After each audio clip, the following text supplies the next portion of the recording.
Hey, I'm Ale. And I'm Andre, We're both facilitators. and we do things a bit differently, These are our memoirs. and we want you to be a part. We hope you enjoy this episode. This is Facilitators Memoirs, where we break the rules and make the magic happen. The art of guiding chaos into clarity, turning dead-end discussions into breakthroughs, and making collaboration actually work. Sounds interesting? Then come join us. Let's get disruptive. Hello, hello. Hello, everybody. Hello, Andre. It looks like a very nice day to start our conversation today. After rainy days in Berlin, we finally have sun. Days, we had a whole month. My God, it's A been whole so month long. where I felt like I haven't seen the sunlight for a minute, even though, of course, there have been moments. We have but been it was shitted. rain here in Germany. We have been shitted. There was supposed to be a lot of sun, and we only got rain during these days. But because the sun is out, that means also we can be a little bit more out. Yeah. And we're today in this very nice Thai place here in Kantstrasse in Berlin, enjoying our food, and then once again having philosophical questions about life, right, Andre? back to our Asian cuisine comfort food. Exactly. And I was excited, actually, because I haven't had Thai food in quite some time, and I always love a nice Thai meal. Yeah. A little bit of spice, a little bit of refreshing, getting the sweat glands working. Andre It's a can good do thing. Andre can do It's a the good thing spice and it's- better than I can do. Yeah, Definitely yeah. he can. It brings the flavor, my friend. Yeah, yeah. Anyway, and yeah, very interesting. So we're sitting here enjoying a nice summer day. You know, are. setting the vibe for all you beautiful listeners out there. Yes, and very interesting also how we got here today, because that was also a bit unusual. I mean, that's what people would not expect from a Latino and a German. I Well- think we're flipping a couple of things today, right, Andre? I think it's a good lesson in be careful what you assume, right? Exactly. So you would assume when there's a Latino and a German meeting at a specific time. We can even say like a little bit, like a little joke, right? A Latino and a German comes to a bar. Right. Just an open-ended question, dear listeners. Who do you think has the higher chance of being late? The German or the Latino? Put it in the comments and we will know. Pause here and tell us later. We'd love to hear what you think, but we have our own assumption. Exactly. But today the roles were reversed, my friend. They were indeed. Right? Because you would expect, or I would expect, that the Latino is late, right?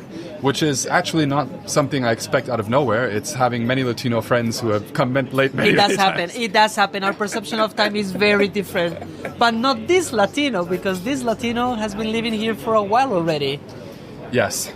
And this German has lived in other countries, and that's Yeah. rubbed off as well. And today I took the role of being the one who was late. Yes, that happens. So a little bit of role reversal, a little bit of questioning our own assumptions about things, and yeah, that got us thinking.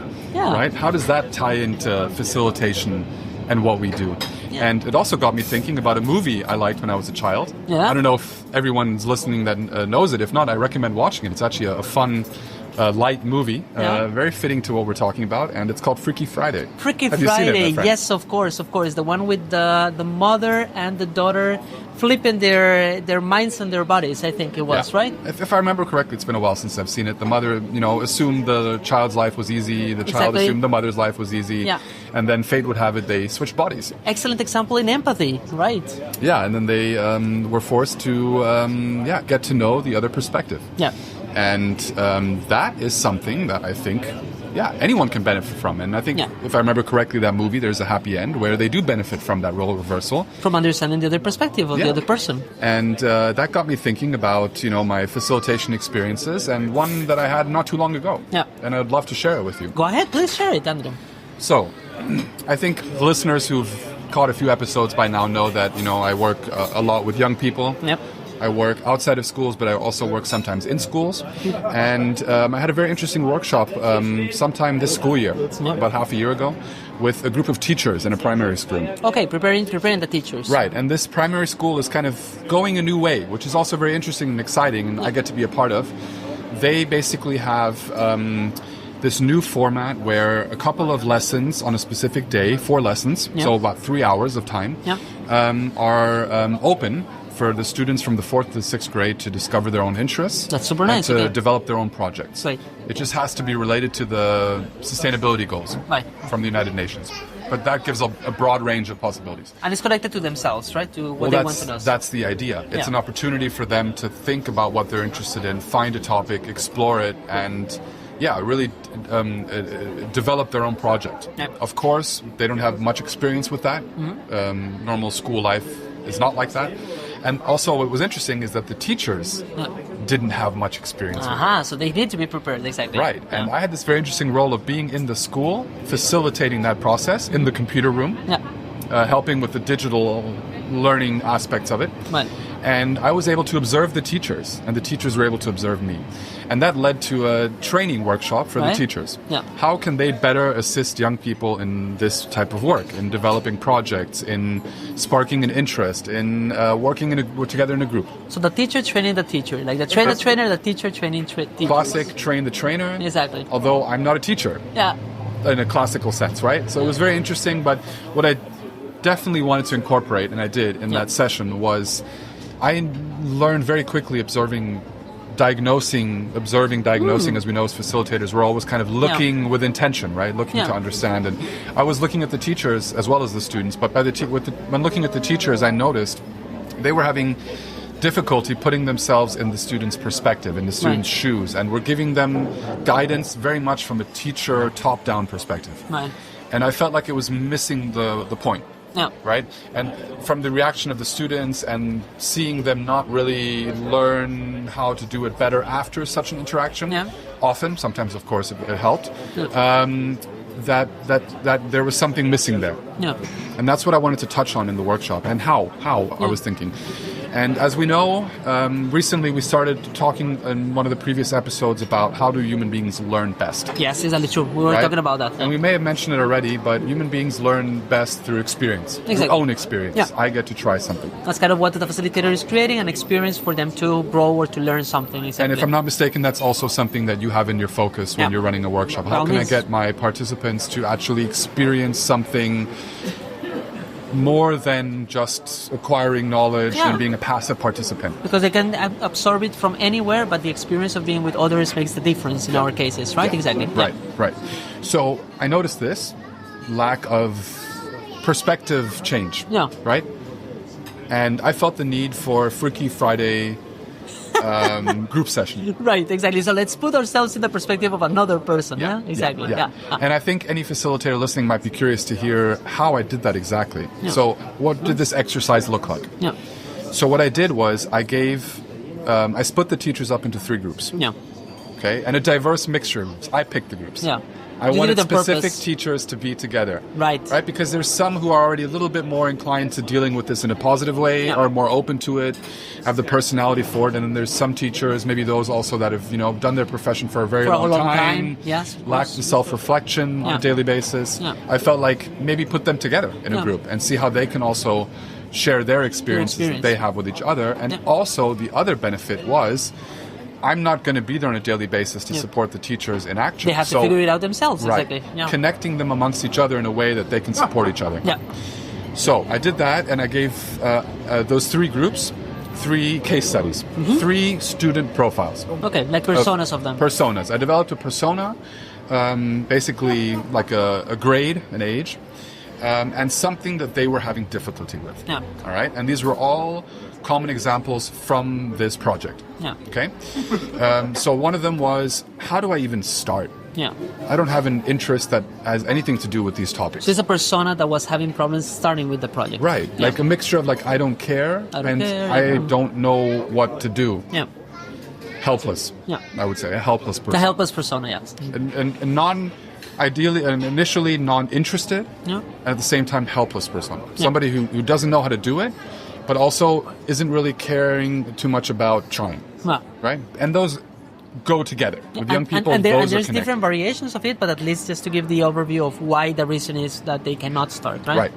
The other one was somebody who has the opposite situation, where they have too many ideas, and they can't pick one. Right. So they are matching the ideation, and they cannot put it into one specific project. They have a lot of stimulation, perhaps at home. They know a lot about sustainability, but they're all over the place with their thoughts and ideas, and don't know how to pick one thing and really dive deep into it. So the big task here for the teachers were to understand these kind of personas and to assess how can I best help the initiator, and how can I best assess the finalizer? I simplified it. Yeah. Because I really wanted them to have enough time to understand the persona. Yep. And what I was expecting from them as a result in that group session was very minimal, because I didn't want that to be the point of it. I wanted the process, the actual group setting where they were talking about it and trying very hard to put themselves in their shoes. And I gave them some guided questions. Great. Okay, what one could ask oneself to help understand better the other perspective. Right. Right. And the third one was somebody who doesn't know how to work well with others. Okay, good. Okay, because it's group work often. Yeah, and that happens a lot. That happens a lot, especially young people who, in a normal school day, don't have many group setting opportunities to practice. It's something that, it's not really incorporated much into the school curriculum. Right. Yeah. So I did this, and I simplified what I wanted from them. Yeah. I wanted from them to answer two questions. How is the student feeling? Right. Okay. To assess. So where are they now? How are they feeling? Really on an emotional level. Yeah. Right. The other question was, what do they need? Right. I think I may have even put it in I form. So what do I need? How do I feel? What do I need? Yeah. And those were the only two questions I asked. Because that helps that the other person really gets into the shoes of the other person. Like now it's a me question. And also it decouples something that school teachers I think do way too often. Yeah.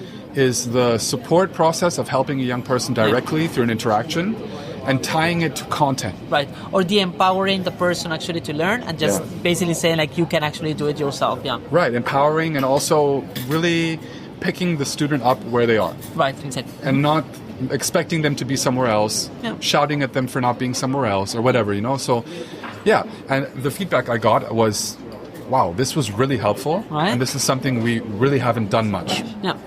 And I don't know, to be honest, if they're doing it now, but I have gotten some feedback here and there from teachers saying like, or hearing them talk about working with the students or observing them with the students, seeing that for some of them it caught on, right? We know that we don't reach everybody in a workshop. We know that one exercise is not going to change someone's life forever. But at least one person will reach out. But it gives that little push, that little bit of, here you go, this could help you, this is how it can be done, and try it, right? Try it in your daily business. So that role reversal, that changing the perspectives, that stepping away from expecting something from a person, thinking you know where they are, and changing the focus onto that person. Right. And that's what I would really put at the focus of how do you work student-centered.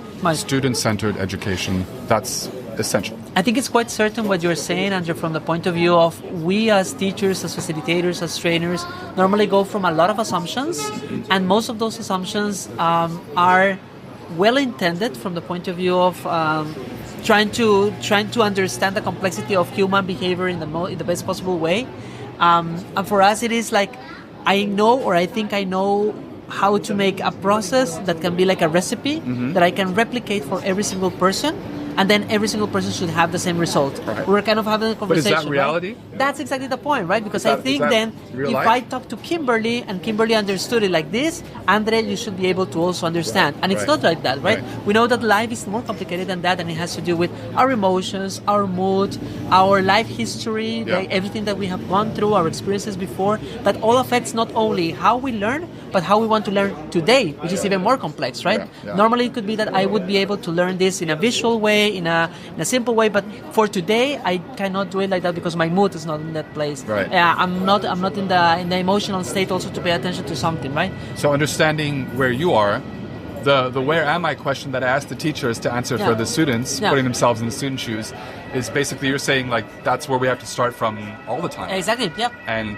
another interesting thing in the discussion we had before we started recording was also the difference between my target group in this example being a group of people that work with the same students, the same young people. That you can see a little bit more often, exactly. So you have more time to observe, to diagnose. And to build a relationship with them and to see like how they are learning, how they're going through the process. process. Trial and error, how can I help them best? And to observe changes, improvements. You don't have that luxury often, right? Not all the time. So what role does any of this play in like a workshop you've done?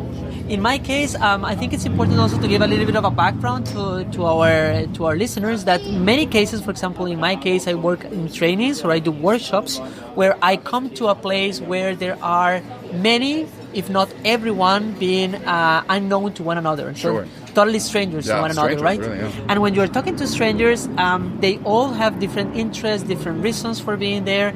But most of the time, we as trainers, as facilitators, because we have our agenda and we know what we want to do, we don't focus so much on the time or on giving space and time for that conversation to really understand how or where you're coming from, right? And that's something we've talked about in our structure episode, where we were saying you really need to take time in the beginning to lay the foundation, to meet the people, to create an atmosphere. Exactly. Yeah. But I think today maybe is an opportunity. How do you actually do that? How do you facilitate that exercise at the beginning of a workshop? Right, because we have seen, for example, many trainers, many facilitators that kind of use this example of where or what do you want to learn today and kind of put it on a board and then they forget about that, right? Like it says like one exercise and it's just disappears, right? What do you expect today? What are you expecting for but today? But it's not used, you're saying. Exactly. It's something very, very standard that you can use. What helps in my case, or many cases where I'm having this conversation with strangers / people that they don't know one another so much, the only thing that really works is giving space and time for the right informal conversation. And what do I mean by that? It's giving space for actually having just simple questions like you had it in your case, where we're all really listening to one another and trying to make sure that we understand which is the journey that Andre is today, in which journey is Alejandro today. And how I do it is basically just having 3 simple questions and then having one person telling their story, and then like in school also assigning one person to listen very carefully to that person. Okay, so that's a very concrete method. Exactly. Because the danger is, I would assume, that somebody is sharing their story, where they're coming from, what they're expecting from the workshop. And it's repeated over and over and over. But the other people are not interested. Exactly. They're just waiting their turn exactly. until they get to say it, right? And how do you change that? How do you facilitate an active listening process? Exactly. Well, that one-to-one pairing is one way. So but hold on, how does that work? So the other person who's assigned to listen, what are you expecting from them? So the person is basically supposed to report us a little bit what they listen to, and then there are some cases also where you can play even further depending on the training, and you can make the person be kind of the peer assistant learner of the person. So basically saying that you are in charge also today during the whole workshop, Andre, to make sure that Alejandro is going to be having a nice learning experience. So they're buddies almost. So they're buddies in a way, right? So already that makes a very nice connection for the whole workshop, where I am assisting you, and that takes us from being strangers to friends very quickly. Yeah. Because I'm helping you go through your process as much as somebody is helping me go to my process, right? Yeah. And the questions that I normally work with are very simple questions, very similar to what you were saying, assessing a little bit like the part of the needs and a little bit of the part of feelings. I try to ask them like what brought them today. Right, so it's more like three-way question where you're asking something about the past. Where are you right now with your learning and with the topic? Like, do you know a little bit about the topic? Do you want to learn something about the topic? And then the simple question of what do you want to learn? So the 3 questions answered in the right way gives you a little bit of a history of the person that can help you assess a little bit better the diagnostic of where are you right now and what can I do to make your learning a little bit better, right? Very interesting. But I do have a worry as a facilitator listening to what you're saying. Yeah. The participants who have these long stories. The stories, exactly. The long stories. The epics of their life. How do you manage that? Yeah, which is a very nice, interesting conversation also on the part of methodologies, right? Because you need to know how many people you have and how deep you want to go into the conversation, right? Because you could do, for example, also this example or this exercise in small breakup rooms, and then what happens afterwards is just one person giving a report of 1 minute or 30 seconds or whatever it could be, and then we all know a little bit of the general overview of everyone. Or if you have less people in the room, then take the time, take the space to really have the conversation. And when we're talking about giving the space and giving the time, it's because we rush sometimes also from the point of view of the trainers, right? We want everyone to have a bond very quickly and to be able to work with one another. The moment that we put them together, they're going to talk. Like, reality is not like that, and human beings are not like that. The moment that I am in a breakout room with you, stranger, I want to get to know you first before I even engage with the question, right? So you have to generate a little bit that space before. Yeah, that's interesting. it definitely has to do with changing perspectives and putting yourself in someone else's shoes and taking the time for that. Yeah. And also for us as facilitators, getting a better feeling of who we're dealing with in order to best help them with their process. It reminds me a little bit when I was doing also trainings for sellers, and we were having the conversation about how often do we listen to a seller trying to sell you in like the first 5 minutes of the conversation. Right. They don't know anything about you. Right. They don't know why you would need Right. the product or the service. Right. They cannot sell you anything. They Right. need to talk to you, to listen to your answers, and then what you were saying, the diagnostic, right? Diagnose basically what you need and what you want. Let's see if my product or my service is going to be useful. So the same thing applies also here, right? We're taking the time to really dig deep into where the person is, what the person is, their identity, their personality, so that we can give them something that could be valuable or help them in the process of creating a learning journey altogether, right? With the very important difference that we're not trying to sell somebody crap. Exactly. We're actually trying to convince the person that we can all learn together. It's a collaborative exercise, right? It's like I'm doing it for you as much as you're doing it for me, because someone is also doing it for us. Yeah. And the fact that we are talking about it in this way reminds me also like the part of the community concept of this, right? Yeah. Because we're doing it in such a way that it's not just us having the conversation with the participants, but it's the participant having the conversation with themselves. Yeah. And this is something that we work a lot with facilitation. True. You both, Andre and me, right? Who's talking? Very interesting question to ask yourself as a facilitator. Who's talking how much during a workshop? Exactly. And if you ask us, I would say we're not the ones talking the most in a good workshop. They should be doing We the should talking. be, at least below 50% of the talking time. Exactly. And I think that's a great way to achieve it. We're Get at- to know we're at your least participants. We're at less than 50% of talking, and then at 100% of diagnosing. Every single time we're diagnosing the situation, how can we do it better? Yeah. How can we make it more simple for our It's tricky participants? because it's a thing that you can't turn off at some point. Exactly. I'm always diagnosing. You're always I feel. diagnosing the situation. Right. And I'm diagnosing this situation right now that I feel like tomorrow is my last work day Yes. Finally. of this school season. Yeah. And I'm going to have to go through a Freaky Friday transformation. Tomorrow is Friday. Yeah. And I will change my roles. Yeah. I will change my role into Summer Andre. In the summer, Andre. New perspective, a fresh start. Boxers out there and just totally disconnected from the world. That's the one. It's time for a fresh perspective. Yes, the mind and the body is also requesting it. We need to know when it's the moment. Dear listeners, thank you so much for tuning in today. We hope that this was exciting and interesting for you. And I guess we also got a little bit more detailed of how we actually work as facilitators. And hopefully there was something for you to take away there. Ale, there's something interesting that we wanted to announce. Yes, I think it's a good moment to We announce are it. having very much fun with this podcast, and we're also trying to keep it fresh and creative and innovative. And we recently came up with an idea that we're going to follow through on in recent future.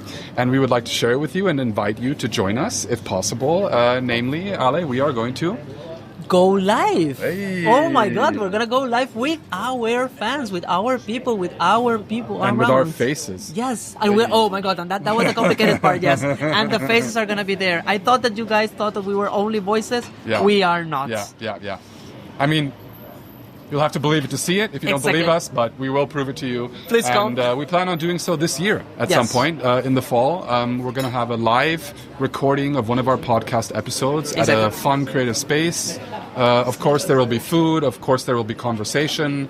And feel free to suggest any topics that you would want us to have at that kind of event. Yeah. And keep your eyes and ears open for any news on that event. We'll be posting it and inviting you. And hopefully as many of you as possible will come join us. That's right, yes. And be a part of Facilitators Memoirs. That's the point, because we don't only want to have the food and the enjoyment of people, but we want to create a community also. We want to create, some of you see your faces, have the conversations with you, because we talk so much about facilitating by having conversations. We want to have the conversation also with you. So if you are interested, please let us know. We will let you know the details about the space, where we're going to be doing it. But again, we're testing. We're going to see what comes out of this and work on top of that. And as you can tell, we're both very excited about it. And of course, it's something that we also like doing, which is stepping outside of our comfort zone. We've never done a live recording of a podcast. Exactly. But that's exciting to us, to people like us. And what's also exciting to people like us is Yes, more sunlight. More sunlight, Summertime, more people vacation, around us. Yes. and that's what we're looking forward to now. So, dear listeners, take care.